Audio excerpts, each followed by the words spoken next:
Salut à tous, bienvenue dans le Processus Talk, épisode 10. Et aujourd'hui, on va vous parler de l'entraînement. L'entraînement, c'est quoi? L'entraînement, c'est une expérience. Donc ça va être un sujet un peu plus philosophique, ça sera un peu moins cadré. On va pas vous mentir, on n'a pas préparé le podcast.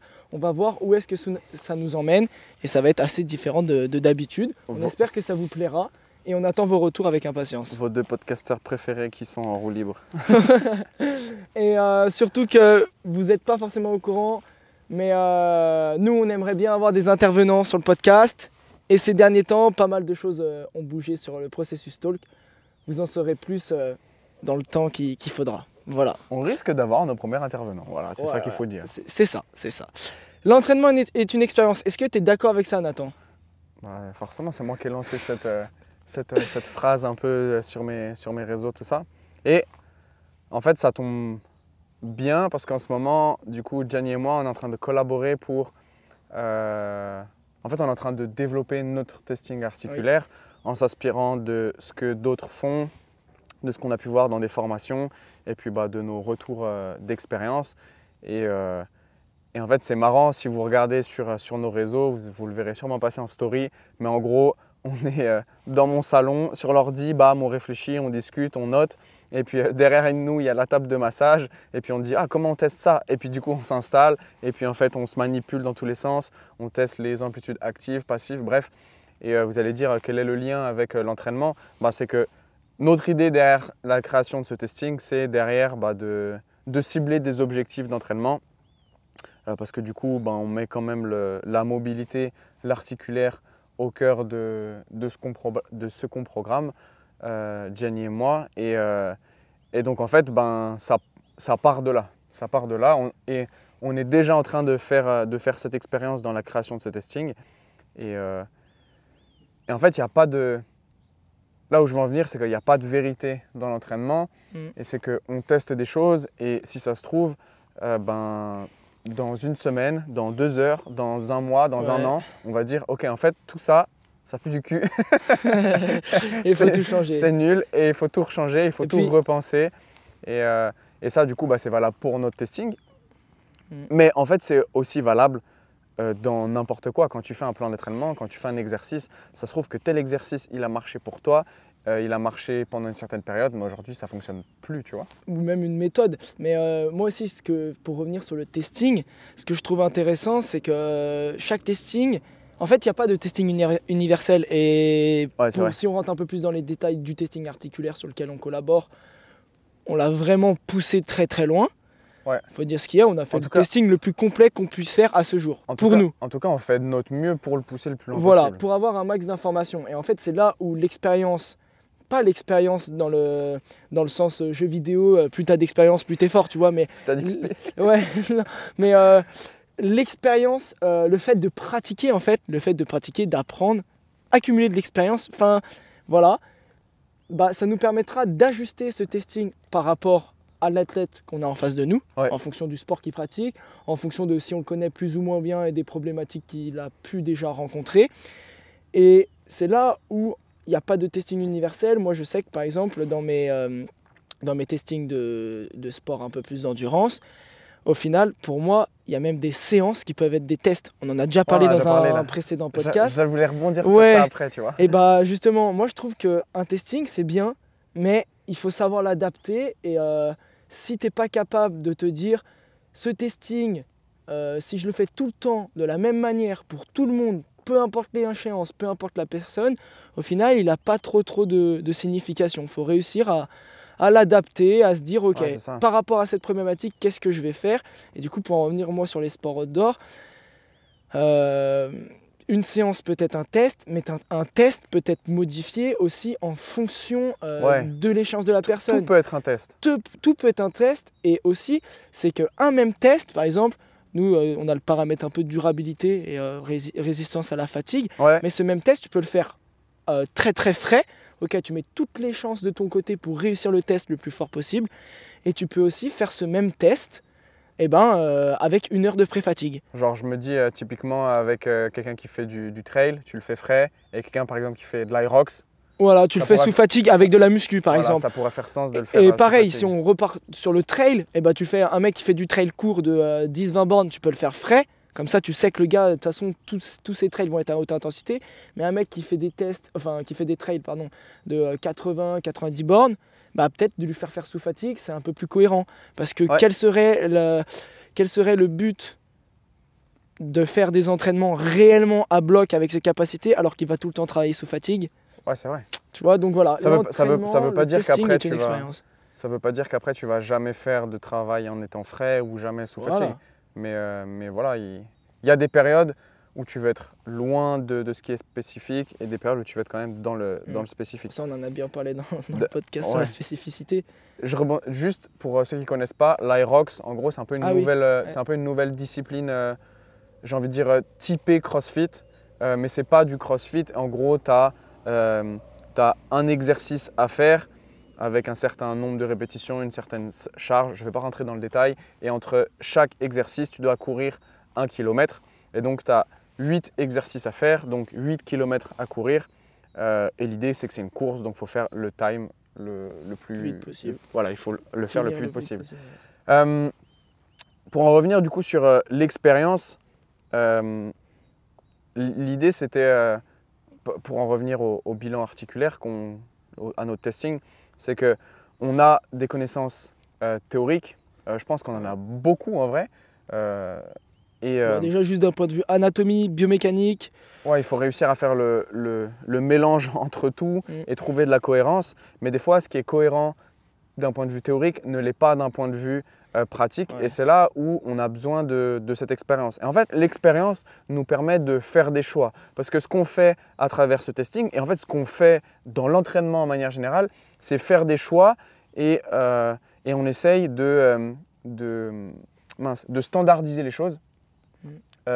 Parce que le fait d'avoir des standards te permet après de faire de la comparaison et te permet de voir si tu progresses pas. Et le problème, c'est que dès que tu viens standardiser quelque chose, forcément, il y a des biais, forcément, c'est quelque chose qui n'est pas parfait et on essaye de faire les choix les plus judicieux possibles.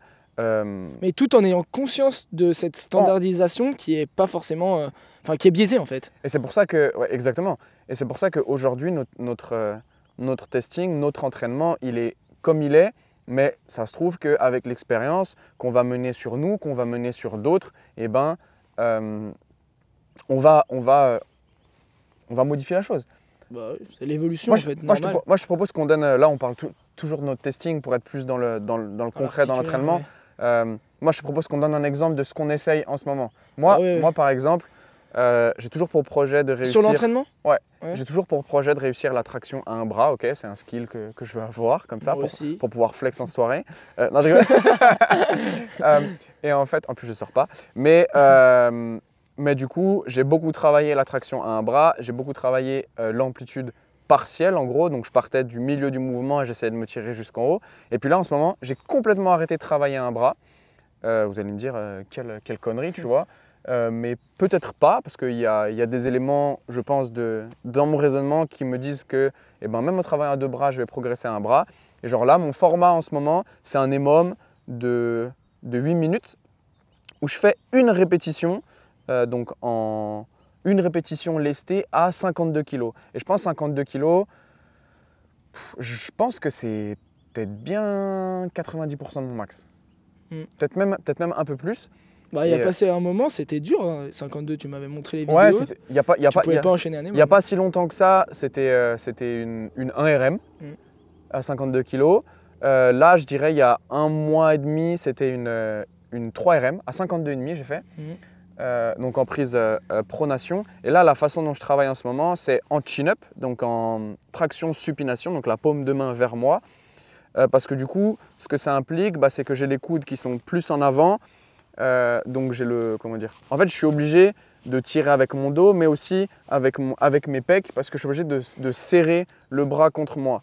Et l'idée, c'est que quand tu fais une traction à un bras, tu as aussi ce même recrutement du pec, même encore plus important, parce que ton buste vient encore plus se tourner et se fermer par rapport à ton bras. En gros, tu essayes de cibler un peu les lignes de tissu. Ouais, en gros, en fait c'est ça. Et donc là, j'essaye de rajouter quand même pas mal de volume. Sur du lourd. Sur du lourd, avec 90% c'est une estimation en vrai, parce que je connais pas mon max. Mais je dirais que c'est 90% de mon Bah, max. si tu arrives à sortir un EMOM 8 minutes avec une rep par minute, ça doit être un bon 90%, quoi. Voire peut-être un peu plus. Et en vrai, pour le moment, je dirais que sur les 8 minutes, les 6 minutes, elles sont ouais. validées. Et la 7 et 8, elles sont limites. Je pense elles sont pas très valides. Ouais. Mais voilà. Ça, c'est un exemple d'expérience du coup. Bah oui, bah justement, c'est le meilleur exemple que tu aurais pu leur donner. Parce que moi aussi, je travaille ma strict pull-up à un bras. Parce qu'en réalité, on s'est un peu tous motivés là-dedans. Ouais. Avec Arthur et tout. Et c'est là que le mot expérience prend tout son sens. C'est-à-dire qu'on aurait pu juste faire un programme, one arm pull-up, et on fait tous le même. Ouais. La débilité, genre. Bah, en vrai pas forcément. C'est pas débile, mais ça nous emmène vers quelque chose. Mais du coup, on aurait eu, entre guillemets, pas exactement la même, mais on aurait eu la même expérience. Tu vois. Mais j'ai une idée de quoi ce sur quoi on va déborder derrière. Ok, mais juste laisse-moi finir sur la one arm pull-up parce que c'est là où le mot expérience prend vraiment tout son sens parce qu'on a tous les deux le même objectif et on fait absolument pas la même chose. Toi, tu as une vision, moi j'ai une vision et je pense qu'il faut revenir à la base, c'est le testing. En fait, c'est que on se connaît très bien l'un et l'autre et pour s'entraîner, il faut évaluer. Ouais. Et donc toi, tu t'es évalué pas forcément pour la one arm pull-up parce que tu te connais déjà, donc vu que ton entraînement est un peu une évaluation, tu te connais, et moi pareil. Ouais. Et du coup, on bosse pas forcément sur les mêmes choses. Tu vois, toi, tu es déjà dans le process qui est assez loin, assez avancé, en mode j'essaye de cibler les lignes de tissu, je continue à augmenter ma force max, j'essaye de travailler sur de la fin d'amplitude, là où je suis mauvais, et du spécifique unilatéral au départ. Ouais. Alors que moi, je suis totalement très loin de ça. Pourquoi ? Parce que mon niveau est un peu moins élevé, que faut dire ce qui est, je le travaille un peu moins souvent que toi quand même. Toi, tu le fais combien, 2-3 fois dans la semaine ? Là, en ce moment, je dirais que c'est 2 fois. Ouais, là, en vrai, je pense que si je voulais la one arm là maintenant, faut se faire 3 fois. Je m'y mets sur les 3 prochains mois et dans 3 mois, je l'ai. Mais j'avoue que je ne suis pas forcément pressé de l'avoir. Je sais que je veux l'avoir. Et du coup, j'avoue, je prends mon temps. Ouais, voilà. Et bah moi, c'est pareil. Je sais que c'est pas mon objectif cible avec tous les sports que je fais autres que le renfo ou la muscu tout court. Mais c'est juste que moi, je le travaille une fois par semaine réellement et une deuxième fois, je vais grimper. Ouais. Voilà, donc tu vois, c'est beaucoup moins optimal, on va dire. Faut dire ce qui est. Je sais très bien que ça me prendra beaucoup de temps. Et du coup, moi, ma vision, c'était vraiment, de toute façon, tu as beau travailler tout ce que tu veux en spécifique, en un bras, en unilatéral, enfin voilà. Ce qu'il faut que j'améliore, c'est ma masse musculaire et ma force maximale. Ouais, en fait c'est les prérequis. C'est les prérequis. C'est que toi, on va dire, tu les as déjà un petit peu, donc tu peux déjà commencer à aller tâter le terrain sur quelque chose de beaucoup plus compliqué et spécifique, alors que moi, je les ai pas du tout.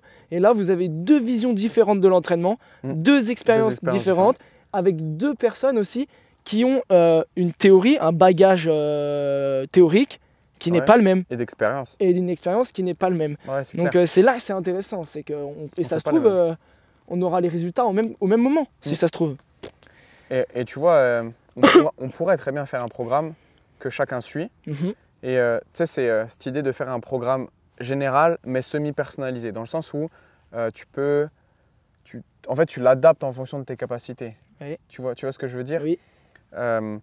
Par exemple, tu ne travailles pas avec un pourcentage de charge, mais tu travailles avec un RPE, quelque chose comme ça. Ça, quelque part, c'est du semi-personnalisé. Ouais. On fait la même chose, mais on travaille avec avec le même ressenti, mais in fine, le travail est différent. On fait 12 reps sur du tirage, toi tu prends 50 kg, moi j'en prends 35. Voilà. Et pourtant on a le même RPE, même ressenti d'effort. Et quelque part, c'est déjà une forme de personnalisation de l'entraînement, en vrai, quand tu penses. Et pour en revenir au fait qu'on n'est pas les mêmes niveaux, du coup, toi, tu n'as peut-être pas les mêmes prérequis que moi pour faire le travail que je fais actuellement. Et au final, le prérequis avant tout ça, c'est est-ce que tu es capable d'avoir le bras au-dessus de la tête sans avoir de douleur à l'épaule, tu vois.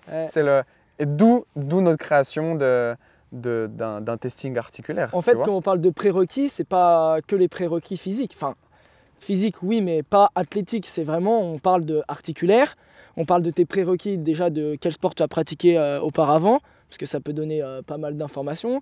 On parle des prérequis articulaires, donc ça je l'ai déjà dit, mais aussi bien en termes de souplesse qu'en termes de mobilité, qu'est-ce que tu es capable de toi comment toi tu es capable de bouger dans l'espace. Ouais, bien sûr. Et aussi bah, en termes de force maximale, quoi. Hypertrophie et force maximale.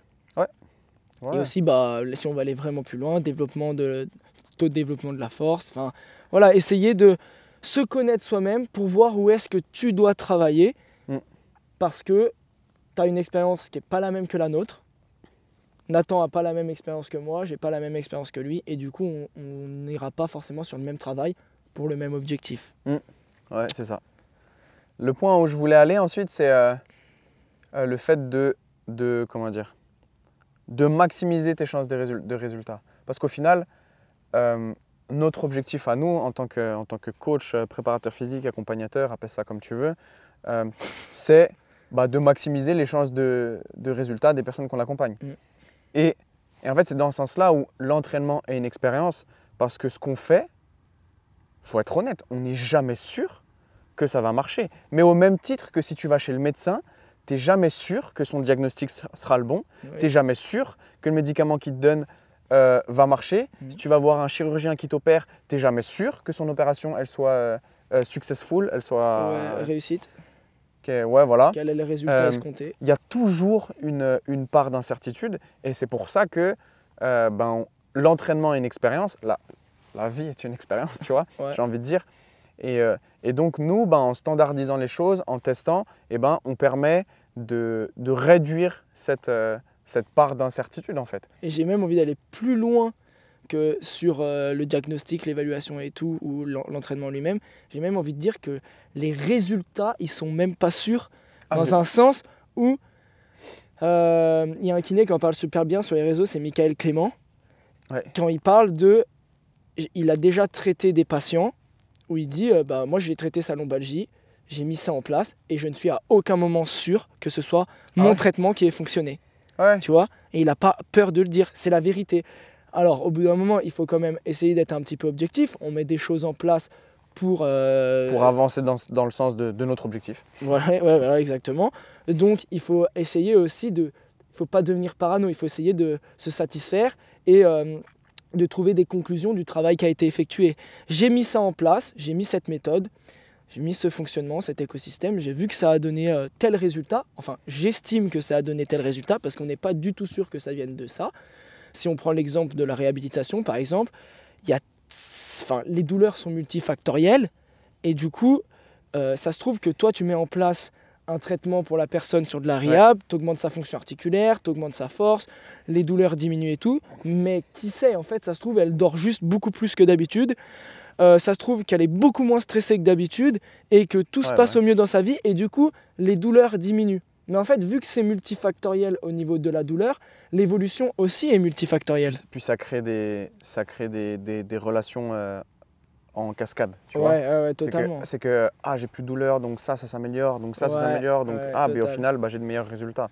Donc c'est vrai que tu peux pas… En fait, c'est pour ça que, pour moi, l'accompagnateur, kiné, préparateur physique, coach, ce que tu veux, au final, il a le rôle d'accompagner. Ouais. Et que celui qui est responsable de ce qui se passe, ça reste celui qui fait les choses. C'est toi, en fait. Ouais, c'est toi qui t'entraînes, c'est toi qui… Enfin, ouais, c'est ça. C'est toi qui es responsable de cette progression. Et ton succès, tu vois, c'est pas le succès de ton coach. Ouais. Il t'a guidé. C'est tout en fait. Oui, il t'a guidé. En fait, l'entraînement est une expérience pour soi, mais nous, en tant que préparateur physique, l'entraînement est une expérience pour vous. Dans un sens où ce que je programme, je l'expérimente sur toi. Ouais. On va dire ça comme ça. C'est pour ça que je sais pas si tu as vu passer la story dont je vais parler, mais qu'en gros, tu as beau avoir toute la pratique que tu veux, si tu n'as pas la théorie, mais que tu as été champion du monde de quelque chose, tu vois de quoi je parle? Ouais. Voilà.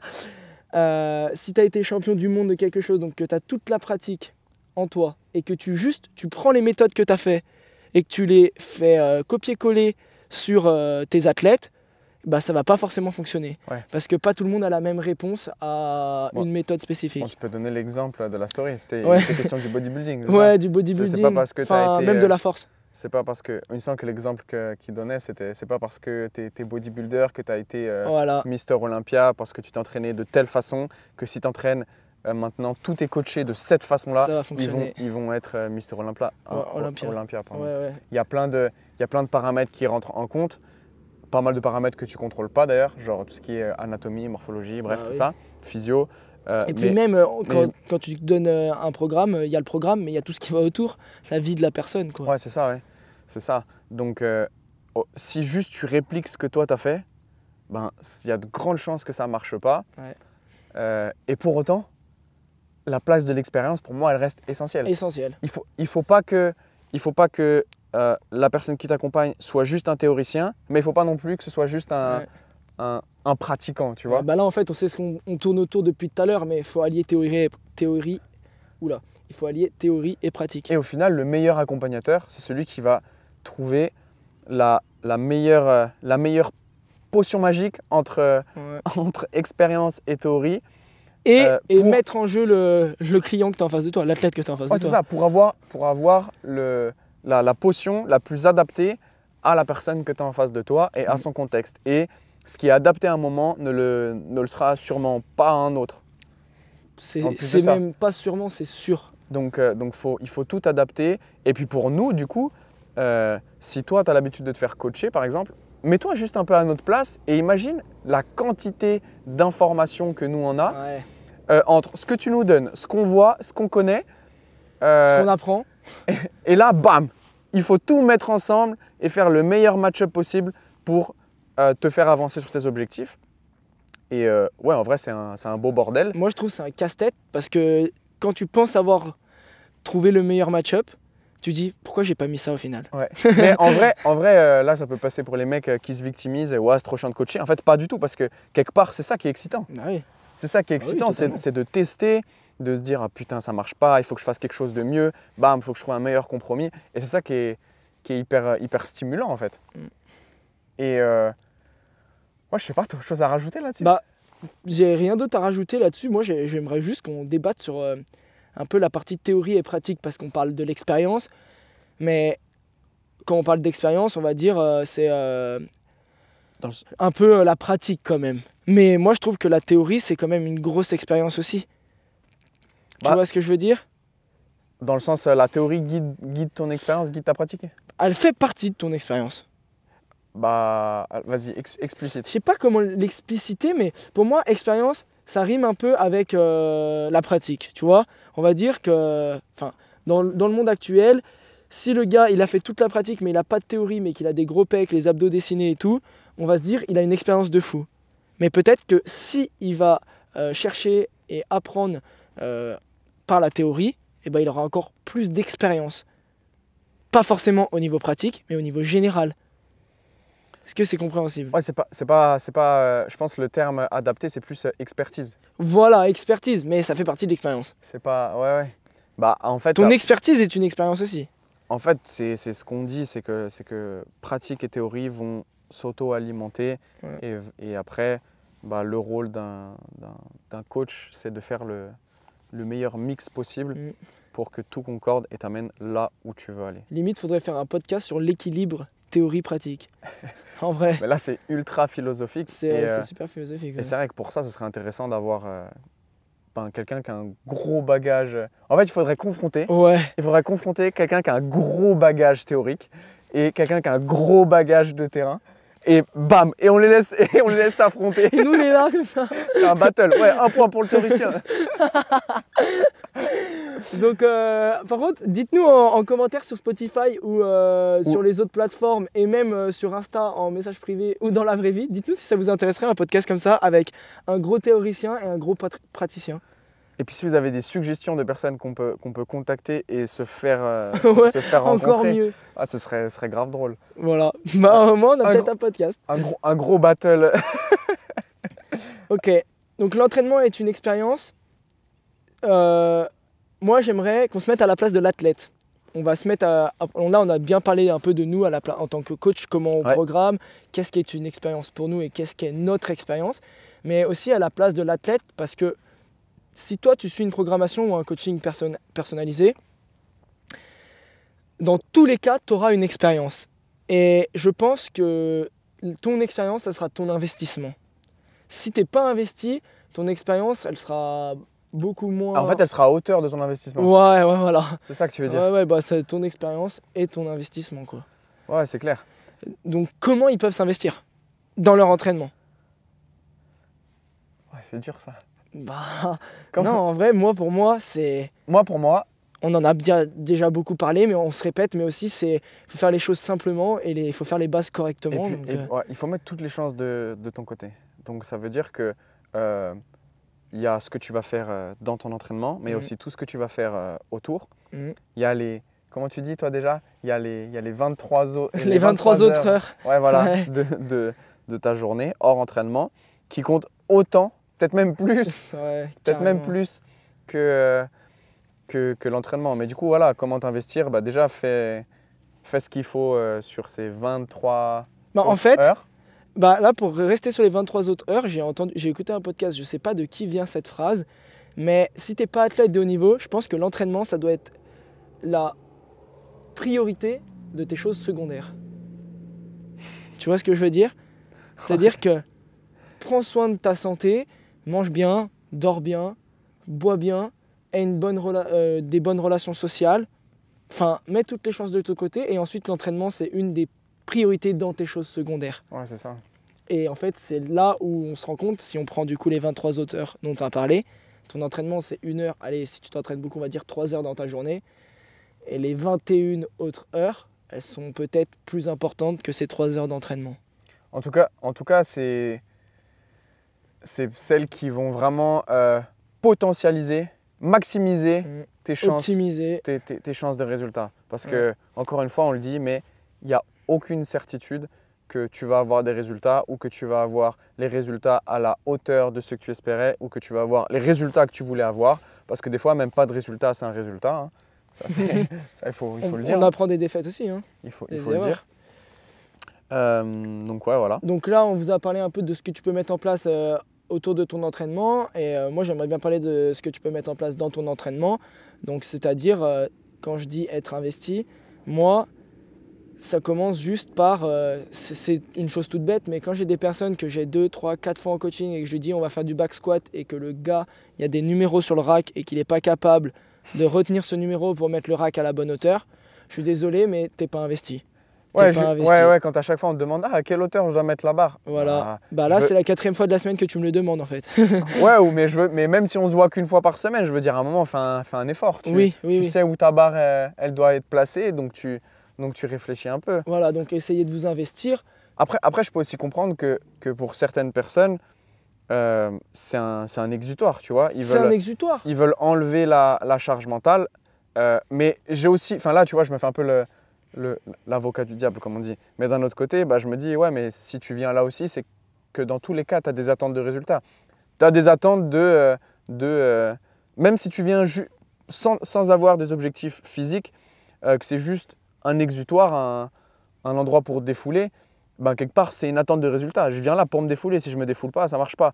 Et tu sais, j'aime beaucoup quand Saverio il dit maîtriser pour s'amuser. Tu vois? Et que c'est beau, c'est bien dit. Et qui met en avant cette philosophie du bien bouger, de bouger correctement, d'avoir une technique propre. Bah ouais, pour maîtriser les choses. Et à quoi ça sert de maîtriser les choses? Bah ça sert à être plus performant. Mais si toi c'est juste un exutoire, et ben ça va te servir à mieux t'amuser, à mieux te défouler en fait. À mieux vivre tout simplement. Et puis quelque part, cette exigence technique te fait aussi En fait, c'est aussi un travail d'introspection parce que tu es obligé d'être centré sur toi-même. Et aujourd'hui, on est quand même dans un monde où tu es tellement attentif à tout ce qui se passe autour de toi, malgré toi, qu'on ne sait plus faire ce taf de se regarder soi-même. Et c'est là où je trouve que l'entraînement est une expérience hyper intéressante. Au-delà de devenir un athlète, tu vois. Ouais, mais tu vois ce que je voulais dire sur le gars, il te demande le chiffre à laquelle il doit mettre sa barre. Ouais. C'est juste que là, tu dis maîtriser pour s'amuser, mais si le gars, il n'est pas capable de retenir le chiffre à laquelle il doit mettre sa barre, comment veux-tu qu'il retienne le mouvement du snatch? Tu vois ce que je veux dire? C'est que peut-être que... C'est les prérequis dont on parlait. Non, mais en fait, c'est ça. C'est un prérequis. C'est juste, pour moi, Si tu viens et qu'à chaque fois que tu viens t'entraîner avec moi, tu me poses des questions, tu te souviens de où faut mettre ta barre, tu te rappelles de ce que je t'ai appris la semaine dernière, et au fur et à mesure, on va aller de plus en plus loin. Et là, tu vas avoir tes résultats, et là, tu vas pouvoir maîtriser, et là, tu vas pouvoir t'amuser.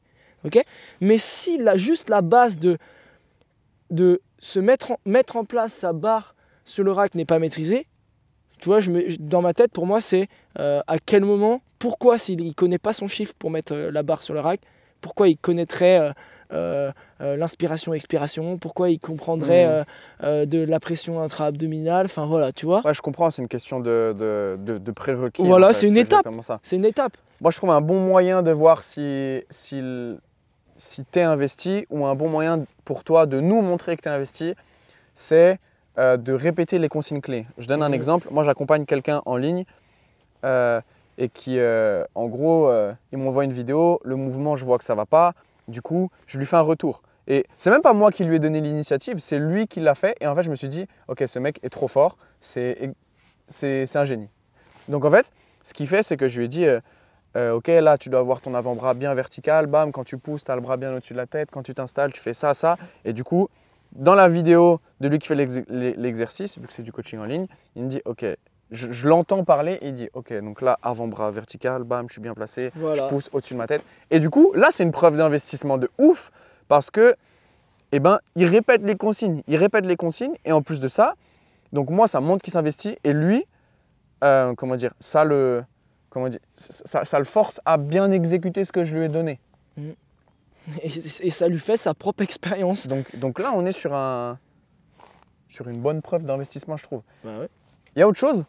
Souvent, pas plus tard qu'hier quand je coachais, quelqu'un qui me dit je peux mettre combien sur ma barre? Voilà, j'allais en venir à là aussi.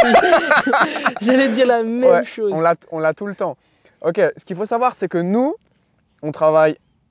Enfin, je ne veux pas parler à ta place, mais en tout cas, je pense qu'on travaille très peu avec des pourcentages de charge, ou alors on travaille avec des pourcentages subjectifs, comme j'ai fait tout à l'heure quand j'ai parlé de la traction. J'ai dit, ouais, je pense que 52 kg, c'est à peu près mon 90%.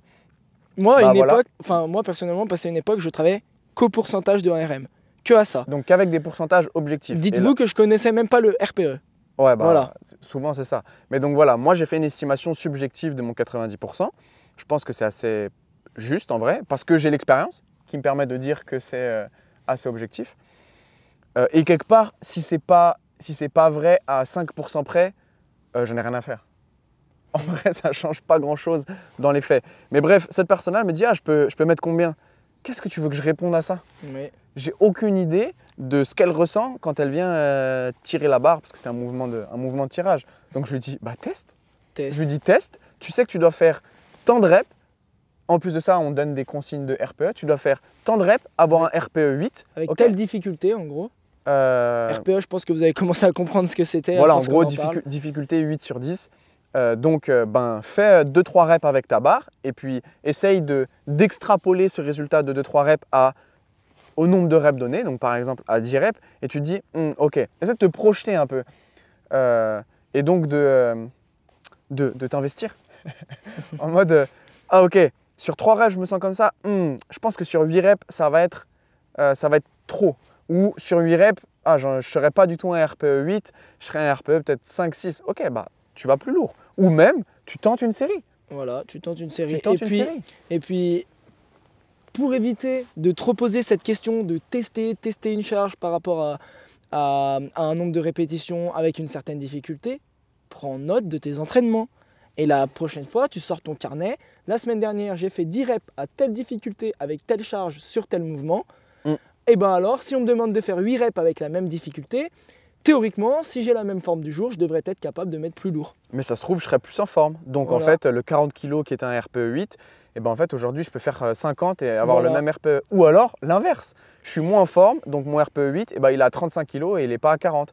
Et ça ne veut pas forcément dire que tu es moins performant. Ça ne veut pas dire que tu as perdu en une semaine. Ça veut juste dire qu'il y a tout ce qu'il y a autour, les 23 autres heures. Voilà. Non, mais vraiment. C'est parce qu'il y a toutes les 23 autres heures qui influencent 7 heures d'entraînement. Ouais, totalement. Le meilleur exemple, pour ceux qui me suivent sur les réseaux, j'ai fait, là il y a un camion, j'espère qu'on nous entend, mais j'ai fait Un back squat, j'ai fait une fois 3 reps, une fois 2 reps, une fois une rep. La dernière rep, je l'ai fait à 100 kg, c'était la rep la plus lente de ma vie. La semaine d'avant, je faisais 2 reps à 105.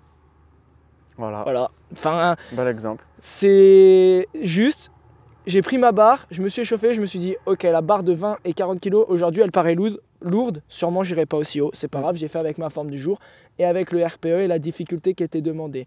Donc, Ouais. teste, note et reprends tes notes pour apprendre de ce que tu as fait.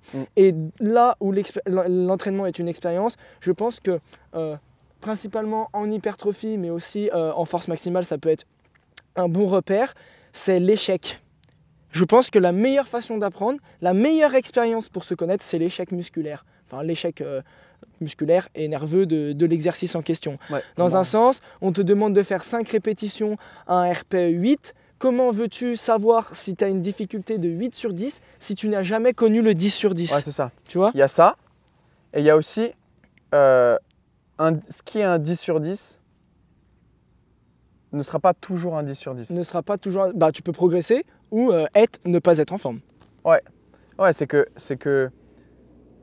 Mais même pas ça. Peut-être que ton expérience fait que tu n'as jamais vécu un vrai 10 sur 10. Okay, Ouais. Et peut-être qu'un jour, tu vas faire un effort et tu vas te dire non, mais là, en fait, c'est même un 12 sur 10 tellement c'était difficile, c'était intense. Donc, du coup, bah, ça te fait reculer un peu tout ton spectre. Alors, bien sûr, il faut que ce soit quand même des efforts comparables parce que si tu compares un sprint avec un biceps curl à l'échec, là, je ne suis pas sûr que tu puisses faire reculer ton RPE. J'espère que vous voyez ce qu'on veut dire par reculer le RPE. Mais voilà, c'est qu'un jour, tu vas peut-être vivre aussi un effort qui est plus dur que ce que tu pensais être un 10 sur 10. Bah, c'est comme les blessures en fait. La blessure la plus compliquée que tu aies vécue à ce jour, bah, ça te paraît la plus compliquée. Ouais. Mais ça se trouve que dans 1 an, tu vas trouver une blessure qui est 10 fois plus compliquée. Par exemple, le ligament croisé, moi, c'était ma Voilà. hantise. Je me disais, c'est la pire blessure que je peux me faire. Ok. Et Tu te l'es fait. bah voilà. Et je le l'ai. coude est après. Et pour y être passé, ben, c'était long, mais c'était pas si pire. Ok. Et est-ce que le coude c'était pire? Est-ce que le coude, c'était pire? Ouais, est-ce que le coude Non. c'était pire que le ligament? Non. Non. Non, bah voilà. En termes d'investissement, c'était la même chose, mais sur la durée, ça a été beaucoup Mais en plus termes de rapide. douleur. Non, je pense moins quand même. Bah voilà, bah vous voyez, en fait là, ce qu'on est en train de faire, c'est vraiment une réelle discussion, mais c'est juste qu'il s'investit dans son truc en fait. Il essaye de se projeter et de se dire, ok, est-ce que j'avais plus mal, moins mal? Non, j'avais moins mal. Qu'est-ce qui est réellement ma plus grosse douleur? Enfin, C'était voilà. moins handicapant. En tout cas, d'après mon expérience, c'est plus handicapant d'avoir le membre inférieur blessé que Ouais, le ok, membre bah voilà. supérieur. Voilà, par exemple. Ah ouais, c'est Donc clair. bon, tester, noter.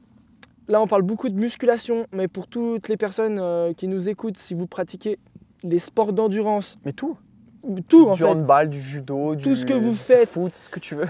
C'est pareil. enfin bon, testez et rappelez-vous, essayez de vous rappeler. Le meilleur moyen, c'est d'avoir un carnet, une application, une note où tu notes tout. Et il y Et a un- puis s'il faut, tu remontes, tu passes du temps dans ton entraînement pour voir où t'en étais. il y a un truc aussi que tu peux faire et que j'ai entendu il y a pas longtemps dans un podcast, un podcast de Limitless Project avec M. Tonkiné.